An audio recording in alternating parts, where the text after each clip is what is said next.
Hello, my name is Sonia Romero, and this is my Memory Palace assignment on the Book of Exodus. So, the Book of Exodus details the liberation of the Israelites from slavery in Egypt.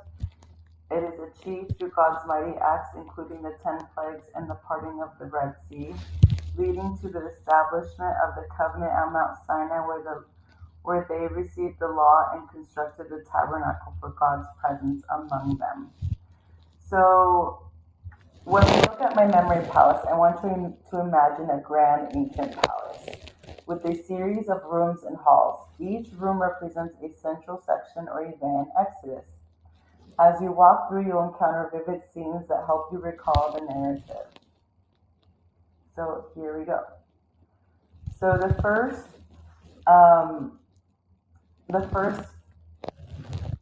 slide that we see here is the entrance hall. This is I want you to visualize the Israelites in Egypt. The statues of Israelites building pyramids surrounded by taskmakers. So we have in the middle, we have the pyramids. Over here, we have the Israelites as slaves building the pyramids and a taskmaster. And then we have the Pharaoh who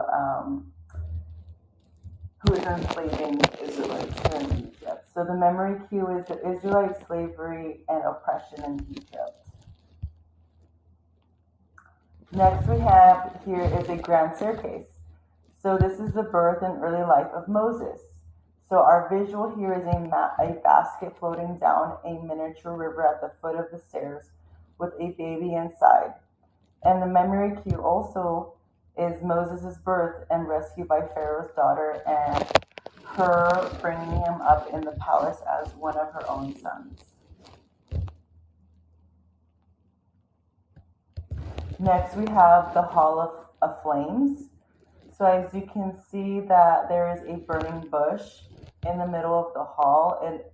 So the burning bush is central and it's not being consumed. It's burning, but it's not consumed. And you can see that there is a voice that's supposed to represent God here. So this is the memory of God calling Moses to lead the Israelites.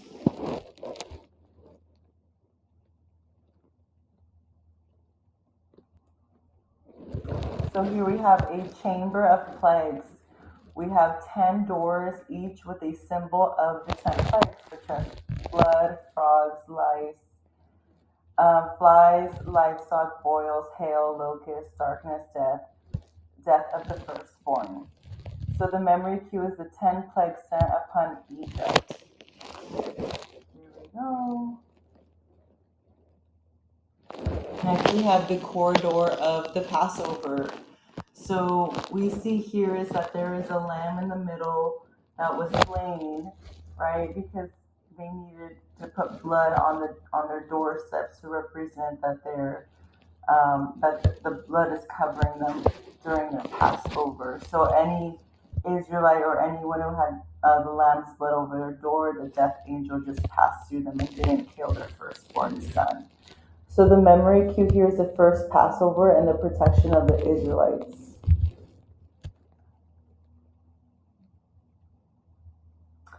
And then we have the Hall of Escape. So here we see the crossing of the Red Sea. We see that there are waves in the middle of the hall. And we see the Israelites, they're the shadow people in the back passing through the waves. And then we see that we see the Egyptian chariots and the soldiers, right, that are chasing and trying to get the Israelites back into captivity in Egypt. So the memory cue here is the miraculous escape through the Red Sea.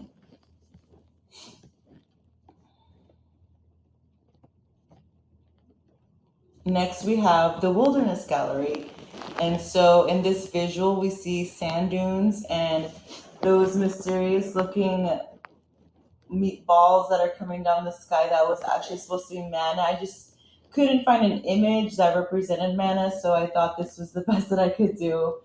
So so manna is coming from the sky, and we see here the rocks here that are split open, pouring out water. So this slide here represents God's provision for the Israelites during their journey through the desert and hope and their hopeful destination of the promised land.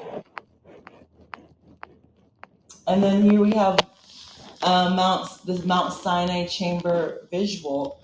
So here we see a towering mountain with thunder and lightning, and Moses holding the stone tablets, which are the Ten Commandments.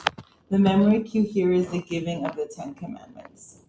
So when we come to this portion of the Bible, this is towards the middle end of the Bible. It always leaves me in reflection, because God tells Moses to go up to Mount Sinai and he receives the Ten Commandments. And so, but every time Moses goes up there, he has a personal encounter with God. And every time he goes back up there, he knows that God's going to speak to him, and he knows that God's going to direct him and guide him and give him guidance to lead the Israelites. But as time goes, as he goes on, as he obeys the voice of God and goes on to and climbs up to Mount Sinai, it then takes a turn where it becomes he wants to encounter God on his own. So that's always, when I read that part of Exodus, I'm always left in awe, because I desire that for myself. I know that I know what to do. Like, I know to pray, I know to read the word, I know to have a disciplined life, but sometimes it becomes a to-do list and I don't do it out of desire. And so when I read this part of Exodus, I'm always left with, I shouldn't do anything for God because it's on a list. I should do it because I want to know him and be in fellowship with him, and so I can be more like him. And so when I read this portion of scripture, I'm just always left like, I want to be more like Moses, and and do what's right. And even though the people might dislike me, right, but I'm doing and following the will of God. I'm being the voice of God. And so here we also, in the next room, we have the golden calf room. A golden calf statue is surrounded by dancing figures and Moses breaking the tablets in anger. So the memory cue is the Israelites' idolatry and Moses' response. So in the middle, we have the golden calf, we have the dancers, and we have on top the tablets. So as you can see that there are, the tablets are not broken, but I put a broken heart to represent that they were broken by Moses. So because of the Israelites' idolatry, Moses responded out of anger. And then we have here the tabernacle workshop.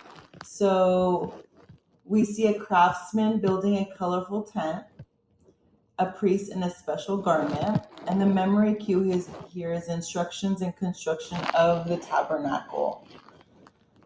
So in the middle, we have the tent, and we know that the tent represents God's dwelling place. And so what's special about this is that God gives the people, Moses, instructions on how to create a dwelling place for him. And so this is what this visual represents, is that creation, is the building of the tabernacle. And lastly, we have the final hall, which represents God's presence. So we see a cloud filling the tabernacle, shining with light. And the memory cue here is God's presence dwelling among the Israelites. Every time that I read Exodus, especially when I get to the part of God filling his tent with his glory. I always, it just leaves me in wonder, because it just foreshadows what God does in the New Testament, which is he we are his temple, and he fills us with his spirit, and this is what's happening. This is what he started since Genesis, and and then all into the fulfillment in the New Testament. And so it's just beautiful that God always had a plan to dwell in us. He would never leave us. He's always going to lead us. And it's just a beautiful book, um, to read and to know. So thank you, and God bless.